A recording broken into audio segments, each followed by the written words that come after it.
If you want to be a more emotionally intelligent female leader, you have got to tune in to this week's episode of the 360 Leadership Podcast. I am joined by the fantastic Dr. Mary Collins, who has just recently written a book on the 3 core areas of emotional intelligence, or EQ. We dig into everything from practical tools to become more emotionally intelligent, why empathy is your superpower, and I'm sharing some vulnerable stories that I have never shared on the podcast before. You've got to go and check it out. Thank you, Mary, for being an incredible guest. Welcome back to another episode of the 360 Leadership Podcast. Today, I am joined by the fantastic Dr. Mary Collins, who is a chartered psychologist, senior coach practitioner, author, and keynote speaker who has been working in leadership and talent area for over 2 decades. Mary works as part of the academic team in the Royal College of Surgeons Centre for Positive Health Sciences in Dublin and also runs a successful private psychology practice. Mary's key areas of research are intergenerational workplace, leadership and well-being, and women in leadership. Mary's little known fact is that she won a scholarship to be an intern in Washington, D.C. during the Clinton era, and I cannot wait to hear more about that. And Mary also has just recently launched a book on emotional intelligence that is relevant to us all. So, Mary, you are so welcome to the show. How are you doing today? Thank you so much, Lucy. I am great and I'm just thrilled to be here. I've been binging your podcast series over the last week and it's just wonderful. So it's a real honor to be here today. Amazing. Well, listen, let's kick straight off, right? I mean, you have had such a rich career from your private practice to the academic world and even your stint in Washington, D.C. as an intern during Clinton. So first of all, can you tell us a little bit about this story about how did you become an intern during the Clinton era in Washington, D.C.? Let's just kick right off with that one. Okay. We start with the juicy part. Yeah. No, I'm sorry to say there was absolutely no scandal or gossip on my side. No, I won a scholarship in my final year in university. It was Jean Kennedy Smith. It was her scholarship, a cross-border initiative, sending a group of us from Northern Ireland and from the Republic, Catholics and Protestants, over together to build connections and networks. And it was an incredible experience. I mean, we had full access to the White House, to Capitol Hill. We had a private conversation with Madeleine Albright at the time. And it was just one of those really magical summers that I spent in Washington. Came back to Ireland with a bit of a bang, though. Yeah. After walking the marbled corridors of Capitol Hill, and then I found myself in Finglas Dole office signing on because it was the late 90s. There wasn't too many jobs around for graduates at that time. Oh my goodness, what a story. So you are obviously a chartered psychologist, and I'd love to know, obviously after your internship in the big US of A and seeing all of that, you decided to focus on, leadership psychology. So tell me a little bit more about what first sparked your interest in this whole area. Sure, Lucy. Well, I think leadership psychology is just fascinating. It really is the intersection of human behavior, motivation, performance, personality. And I've always been really curious about people and what drives them. And I've always been really interested in business as well. So really one of my first roles, corporate roles, was with Aircom. That tells you how long ago it was now. Wow. Air. And I ended up working in the leadership development space there, looking after the top 130 executives in the organization. And what really fascinated me was that leadership is so individual. It's so personal and it's an ongoing journey or activity. And that's what I love about it. My strong belief is that everybody has the ability to develop leadership skills. Okay, we've got that tiny percentage that are born with these innate genetic qualities, the Dalai Lamas of the world. But for most of us, it's an ongoing journey of development. So I just love it. I just think this is a really exciting area of psychology to work in. And now more than ever, I mean, we don't have to look too far when we see the impact of toxic leadership, unethical leadership. So I'm really interested in the whole field of ethical leadership. So styles like compassionate leadership, servant leadership, authentic leadership, they're very much the fields that I really love supporting people in. Amazing. So I'd love for you to break down a little bit. A couple of things you said there is not everybody is kind of born a natural leader, but it is skills that you can actually develop over time. So if somebody is now, a lot of my listeners are quite, I'm not going to say seasoned because it makes them sound old, but they have experience in leadership. And I love what you said there. Like you said something so powerful, which is that leadership is individual. Yeah. And a lot of the time what I see is leaders who try to conform to other leaders' way of leading, which is not authentic to who they are. Thus, they will never make the impact they're capable of. So first, I'd love to talk about the area of authentic leadership, because I'm just about to host a webinar on this actually. Maybe when this is out, it'll be over. I can't remember the dates.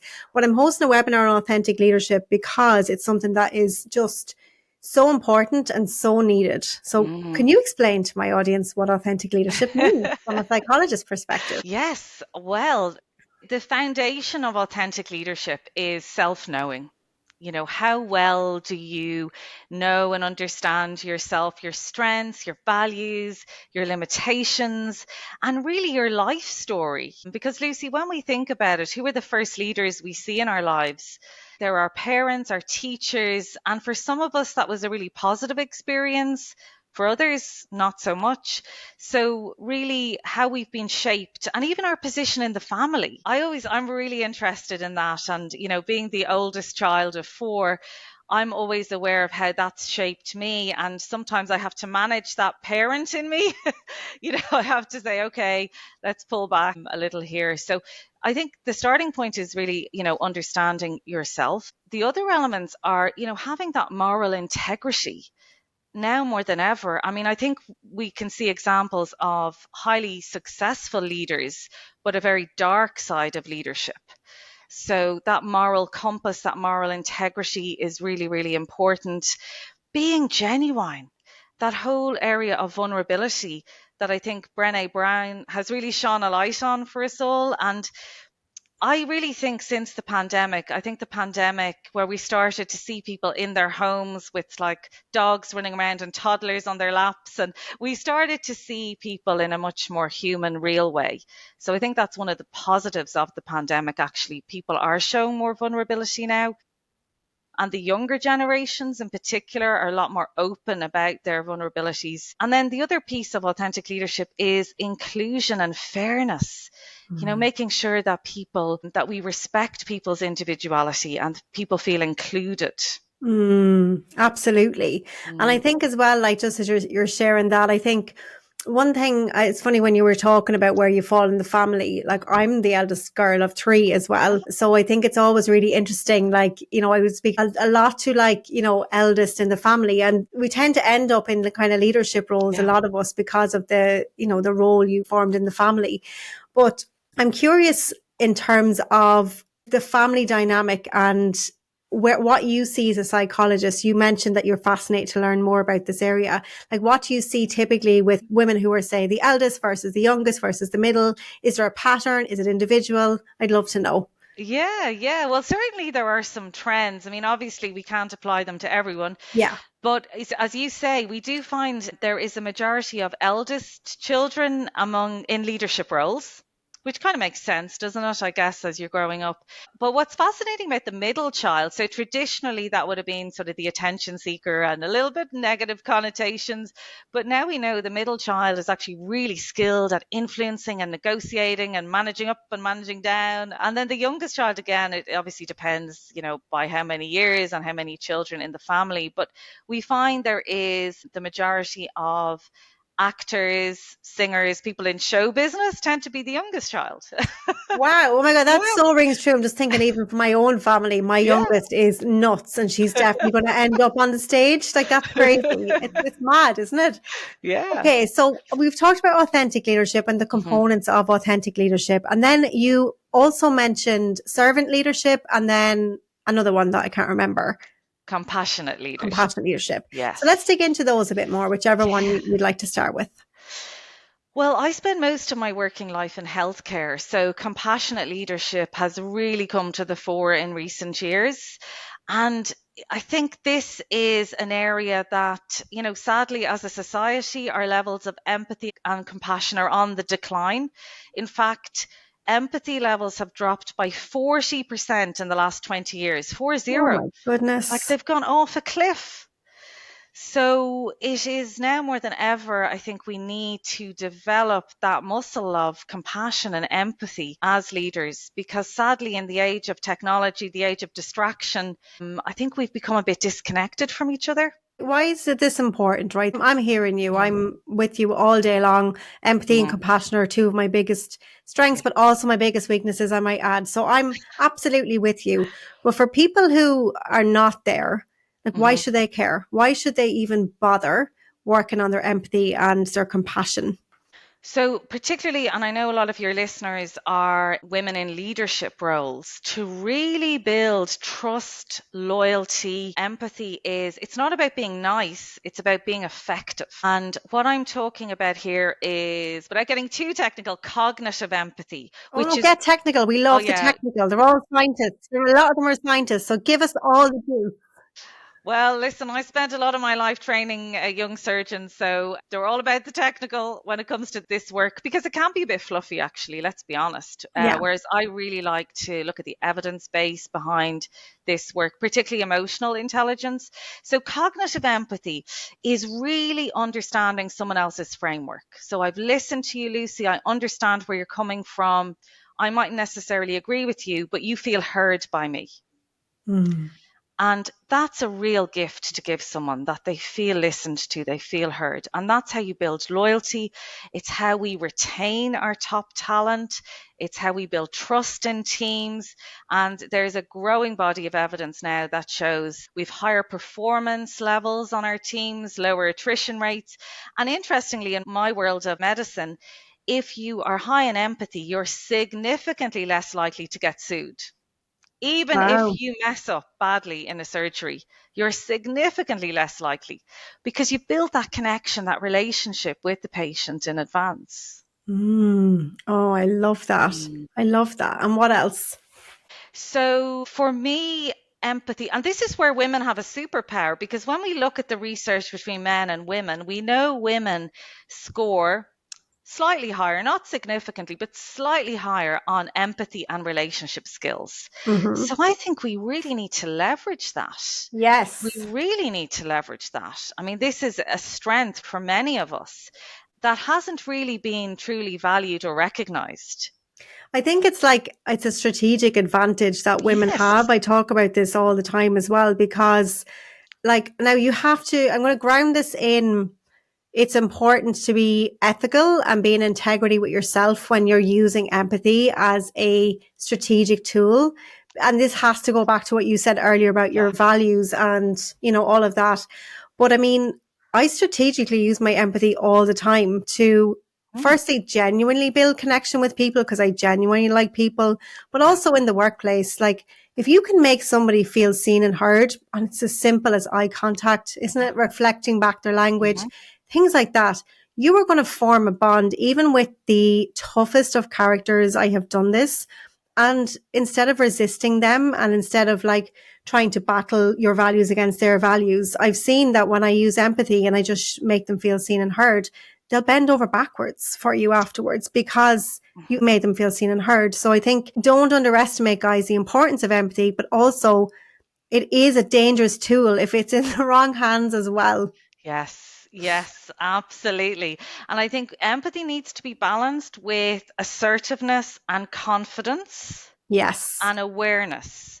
So I think it is about the balance of all of these things. But I totally agree, Lucy, particularly with difficult characters. Yeah. Showing that empathy can really transform a relationship. And the other thing that really comes up for me as we're talking is, in the age of AI, we need to really amplify those human skills. I mean, even, AI is only as good as what we input. So, our creativity, our innovation, the human skills that we have, I think we really need now more than ever to develop those, to focus on those. Yeah. I Mm. absolutely agree with you. And that brings me on to the nice segue into the next topic that we were going to talk about, which is all around emotional intelligence, right? That really leads into empathy. But Yeah. I might just park that here for a second because we didn't talk about servant leadership. So let's come back to the empathy into the emotional intelligence, and let's just focus first on talk a little bit about servant leadership, because it's a term I hear a lot, and it actually activates something negative in me when I hear that Ah. term. Yeah. So I'm curious to learn more. Tell me, I'm curious. Why does it Yeah.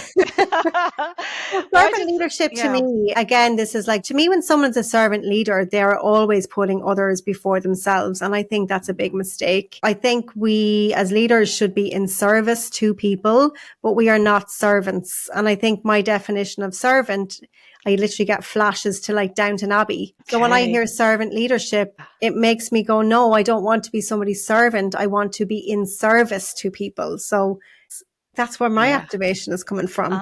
And the language is important. And it's interesting because my interpretation of it is the in service piece and the humility. So when I hear about servant leadership, I think about a humble leader, a leader who parks the ego at the door, who is more focused on the people they lead than on themselves, on their ego and their objectives, if you like. So that's where I see it. And again, it's particularly for the younger generations. If we really want to leverage and get the best from our Gen Zs and young millennials in the workplace, we know that that type of leadership is very effective with them.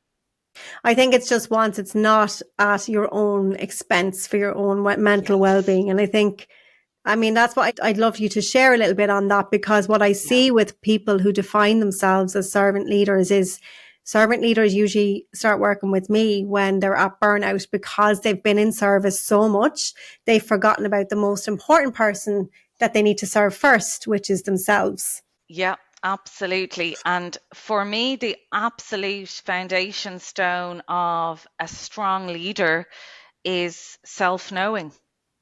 Yes. It's truly, understanding your own emotional landscape, checking in regularly with how you are. And that old cliche now, but the oxygen mask, but really it's so important that you really are taking care of yourself so you can care and work with the people around you in the best way. Now, guys, you've heard it from Dr. Mary. Take care of yourselves. Take care of yourselves. Yeah. Right. So we've covered the different types of leadership, and thank you for that Hmm. definition and for reiterating the importance of the self-knowing and the Mm. self-care. Let's talk a little bit about emotional intelligence. And this is like honestly, I get really excited about emotional intelligence, which is why I was so excited for you to come on the show, because I didn't realize, first of all, that I'm actually a very naturally emotionally intelligent person, because it's just always how I've been. And I think I know it's a Yeah. survival mechanism from childhood that I had to be emotionally intelligent to like test waters about how I could be in certain situations, which is like really, really, really served me. So I've learned Mm. more about emotional intelligence. I've realized I am, and then I continue to work on it, because for me, it's like you're constantly working on things like this. Hmm. But how would you define emotional intelligence in a way that feels relatable for the everyday leader? Yeah, great question. So, emotional intelligence, to me, quite simply, is understanding and recognizing your own emotions. That's the first part. And then recognizing and understanding emotions in people around you, and almost that reading the room, having that awareness of what's going on, a bit like what you said there, Lucy. Growing up, you had to develop that social intelligence. So you're just aware of how other people are. And the third really important aspect of emotional intelligence that I think a lot of people overlook, it keeps you self motivated. So Mm. people high in emotional intelligence have really high levels of self motivation. Wow. How Yeah, come? yeah. So I think when we go back to the dark days of the pandemic, God forbid, where we're back there again. But for me, that's where it really shone through. So the people who were very connected in with their self knowing, who were flexible and adaptable, who were optimistic, and who had strong connections and relationships, they were the ones that were stayed motivated and I think some not only survived, but really flourished. I have some good friends who are entrepreneurs. When I looked at how they flexed and adapt during that time, I'm still in awe of some of them, what they achieved during those dark days. Amazing. And like, if somebody is, I'm really hearing that it's a really important skill, not only for others, but also for yourself, because like you're motivated and all those things, like you said. If somebody, because I've seen it with people close to me and I've seen it with people I work with, where some people just don't allow or can't allow themselves to experience emotion, as in they cannot connect with, they find it difficult to be empathetic because they don't understand. Like I know somebody who literally could not name like the emotion she was feeling, like she couldn't name it. So where do you start if you're, and again, I work with some women who would be quite analytically minded, haven't opened up that side to themselves yet. Where do you start? Yeah, well, I think it's about why is it important to be able to name how you're feeling and your emotions? Well, it's a really interesting study in Harvard, and I like to call it the name it to tame it. So if you are feeling, let's say, a high negative emotion like anxiety, if you actually just name that emotion, say, I'm actually feeling really anxious today. And ideally, you share that with a trusted confidant. We can reduce the negative impact of that emotion by about 20%. Just by So naming it. just by naming it. So just that whole process of just connecting in with what the emotion is and sharing it with somebody or journaling about it can help us tunnel through that emotion. And the word emotion, Lucy, comes from the Latin word motus spiritus, which means movement of the spirit.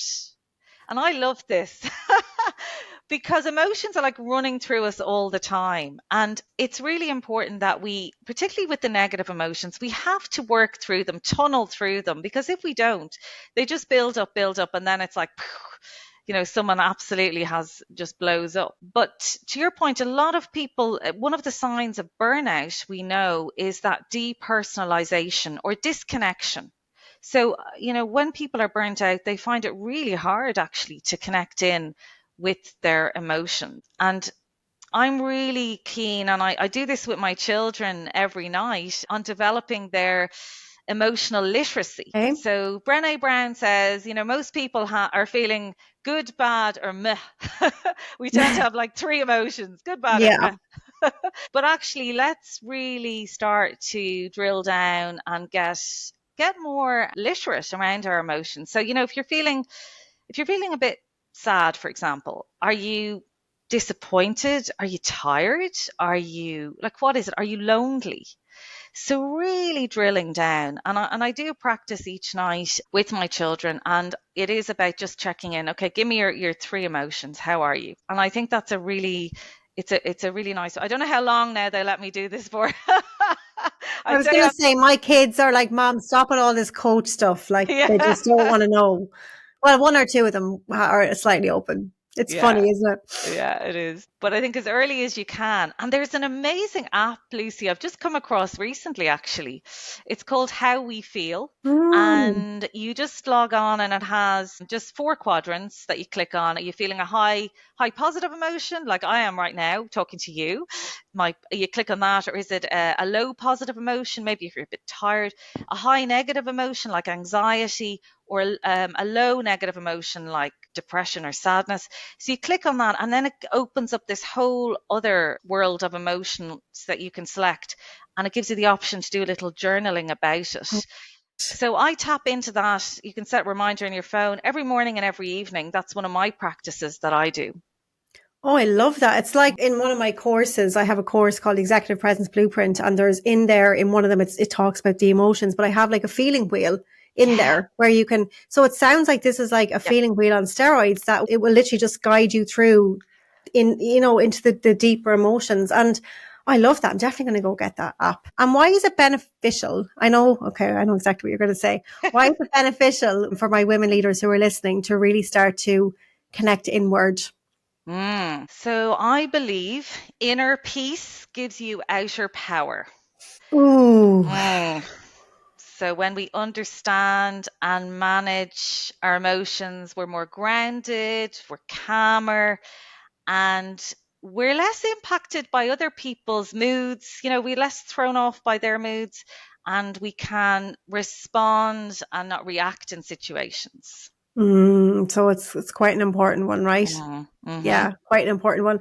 I'll share a quick story as well. I think I may have shared this on the show before, but last year I worked with somebody, a coach who specializes in this whole area of like emotional regulation, because I'm about to be diagnosed officially. I'm sure in May. I have ADHD. Ah, I'm pretty sure I do. So emotional regulation is something that I really struggle with. Because I'm really high on empathy, I really feel other people's emotions and I take this on.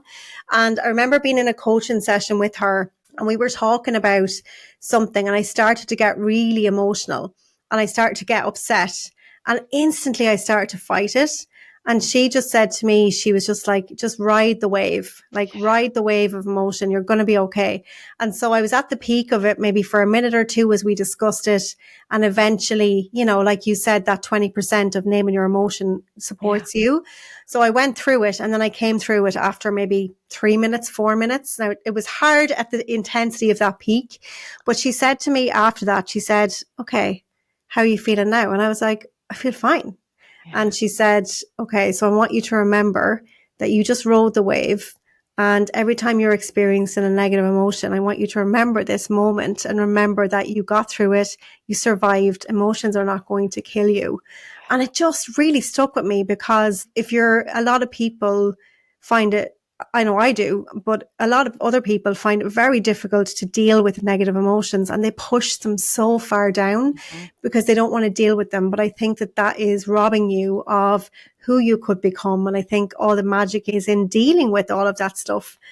So what would you say to that? Yeah, I love that, Lucy. And even that image, the metaphor of riding the wave, that's wonderful, because it is about, that acceptance as well, self-acceptance that, yeah, I'm really finding this really tough at the moment, or it's really a really intense emotion, but I know it will pass. It is moving through me and it will pass. And, maybe because I'm married to an engineer, but that notion of tunneling through emotions, that really works for me as well, like working through them. And that's the real value, isn't it, of having a great coach like that person you worked with, or a mentor, or even, just a really good friend and confidant that we can have these conversations with.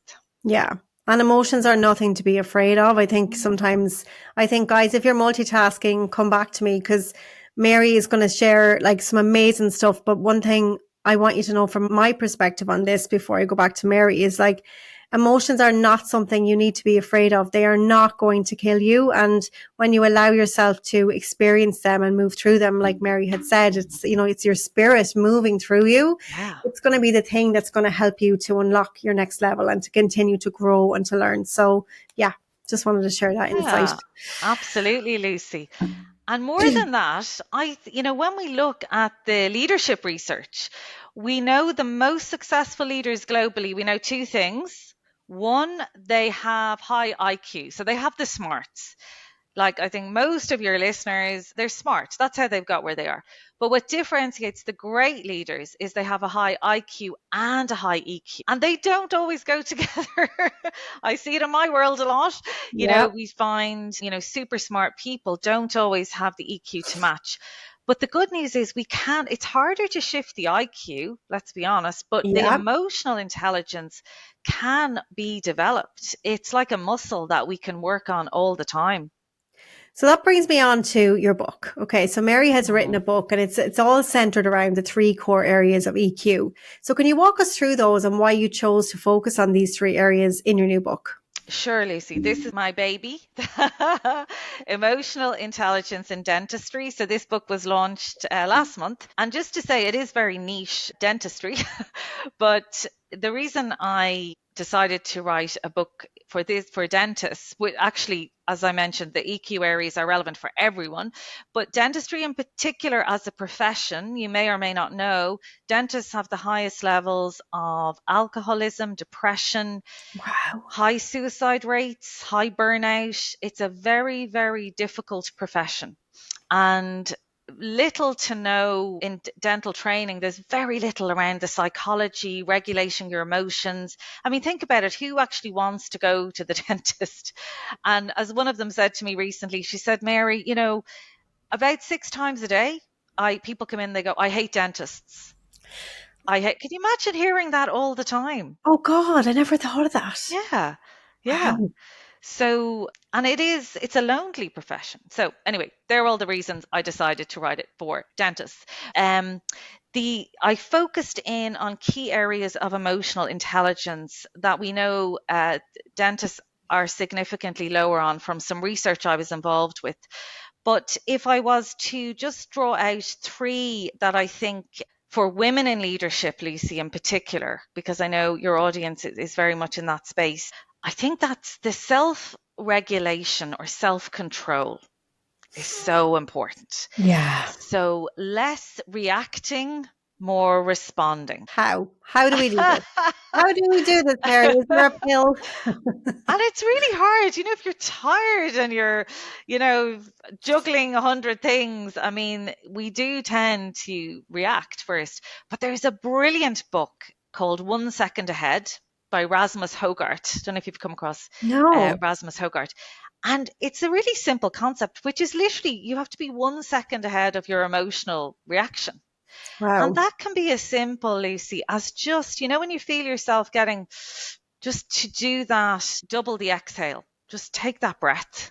I mean, ideally you take 2 or 3, but just to respond in a calm, composed way and don't go with that instinctive reaction. So that's the first thing, is to be less reactive, more responding to situations. Then the other area is around developing self-confidence. Now, particularly for women, sadly, we're seeing in the studies, millennial Gen Z women are still plagued with imposter syndrome. Now, it's definitely improved. Our levels of self-confidence are closer to the male levels, but men are still higher on self-confidence than women. So that is, really developing, I like to think of it, being comfortable in your own skin. And dare I say it, one of the benefits of midlife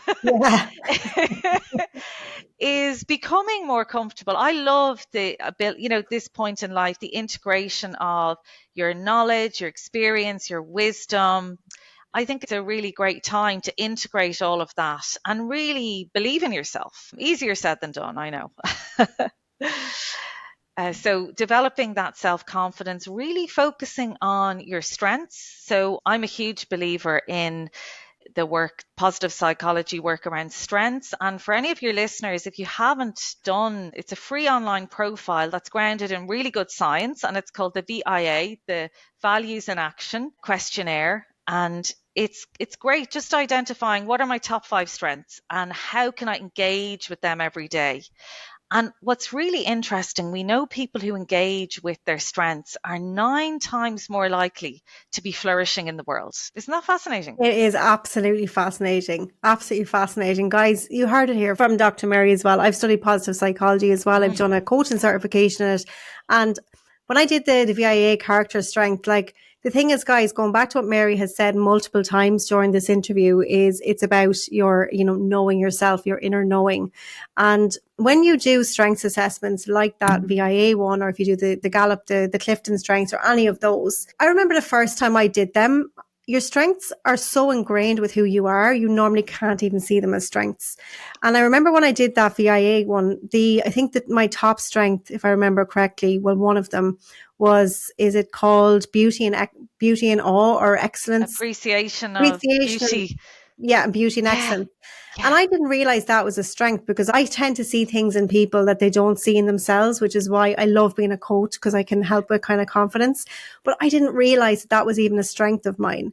It's the same when I did the Gallup strengths test. I had no idea that one of my top strengths was achiever and strategic and communication. I thought I was stupid because of my narrative, right? So I think what's really powerful is, we'll pop the link in the show notes, guys, to that VIA character strengths test, because it's totally free. And like Mary said, it's backed in science. You go and do that, and then you're going to realize that actually you're not as bad as you think you are. You're actually fantastic. Yeah. That's really interesting, Lucy. I don't think I've ever come across anyone that has that appreciation of beauty and excellence as the top one. And it's a great one to have I at the think it's like top. my second. It's definitely in my top three. Like I walk around and I'm looking at the trees and I just feel so grateful. Like gratitude is one of my other ones, you know? So it means when you're in that state, you know, I try to live in a high vibe where I can, but I do allow myself the emotions as well, because we've got to, right? You've got to, We've got absolutely. to. So any other tips for us then, Mary, on the emotional intelligence? So you had said, like, obviously about working on your confidence, knowing your strengths, applying positive psychology approaches, knowing yourself. What else? So the other one I would really draw out is developing your empathy skills. As I mentioned, empathy is really on the decline. And if you strip it right back, Lucy, what is empathy? Empathy is truly giving somebody your full presence and attention. And we know the attention spans now on Irish adults are about 7 seconds. Like they're just declining. And I even find it, do you notice yourself? My attention has got shockingly bad because we're so distracted with screens all the time and not even reading books anymore. I read something yesterday that only 50% of Irish adults had read a book last year. I was like, wow, only 50% of the population have read a book. It's all, you know, we're all just reading like summaries and, you know, just getting the key points, but we're not actually immersing ourselves and developing that reflective practice. So for me, building empathy, it will make you a much stronger communicator. As I said, it's not about being nice, it's about being really effective with your relationships. And particularly, as you said, with tricky people, you know, really building that sense of understanding and connection with them and truly listening, giving them your full undivided attention. And you know, little things that we know that if you have a phone between you, even if it's turned on silent or turned over, it's still a block. So I always say, you know, get rid of the smartwatches, just get them out of sight if you want to have a meaningful conversation with someone, to really build that skill of truly being present and truly listening to someone. Yeah, I know. Guys, I love that. And, you know, full disclosure, my phone and I are best friends and worst enemies. So it's something I'm definitely trying to practice as well, because you're so right. If it's even in the vicinity, or was there another study that was done? You'll probably know this because I don't know the stats of the study. But if you're speaking to somebody and you have your phone even in your hand, and like, even if you're not on your phone, if it's even just here, like the trust and safety, if you're with your team, goes down by like 70%, because it's like you're not really present. Yeah, absolutely. Yeah, that's absolutely the case. But I think I know my daughter anyway keeps me on my toes. You know, we can't be telling our children, you know, get off your devices, get off your phones if we're not good role models. And that one really hits me hard. You know, when your 14-year-old says to you, you're always on your phone. I know. Oh, the phone. Give us back the old ring and go meet me at 6 o'clock on simpler times. Listen, Mary, you've been an absolutely fantastic guest. I would chat to you all day on this topic because it's one that's very close to my heart. I'm really, really grateful that you took the time to share your wisdom with our audience. And your new book sounds amazing. And guys, even though it's for dentists, it doesn't matter. You can go and buy it. It is going to have some fantastic tips in the book. So, Mary, there's 2 questions I always ask my guests. The first one is, what do success, balance, and happiness mean to you? Ooh, success, balance, and happiness.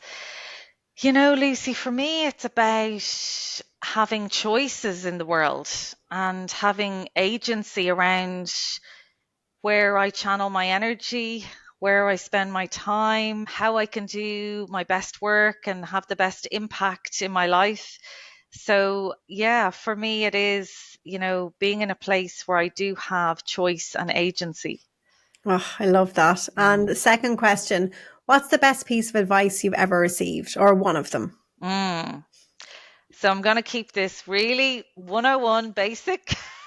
My grandmother always said, prioritize a good night's sleep. So sleep for me, I mean, I do a lot of work in the Centre for Positive Health Sciences. We do a lot around well-being, resilience. Sleep is the lead domino. And really basic, but if you do not prioritize your sleep, everything else gets impacted. And particularly, I find that inner critic gets a lot more active when you're tired. You start to see shadows and darkness. So get a good night's sleep. Okay, I love that. And I actually would love to ask you so many questions on that, but I think that's a whole other episode because people are going to be going, but how do I get a good night's sleep? How do I do it? All the entrepreneurs that I'm hanging out with, they all have those aura rings now. Is that what they're called? The aura rings and like all these crazy things. So ladies, you heard it here. Get some sleep. You'll be much better for it. Mary, where can people find you if they want to learn more about what you do? Well, LinkedIn is probably the best place to find me, Lucy. Dr. Mary Collins on LinkedIn, and I'd love to connect with your listeners. And thank you so much for having me. And I just wanted also to recognise what you shared with us about your ADHD, and just wish you all the very best with that in May, I think you said. Yeah. Oh, thank you so much. There'll be an episode coming on it. But guys, we will link Mary's LinkedIn in the show notes. Go and check her out. You can tell she's a wealth of knowledge, and I'm very grateful that you shared your expertise in the show. Thanks so much, Mary. Thank you, Lucy. Bye.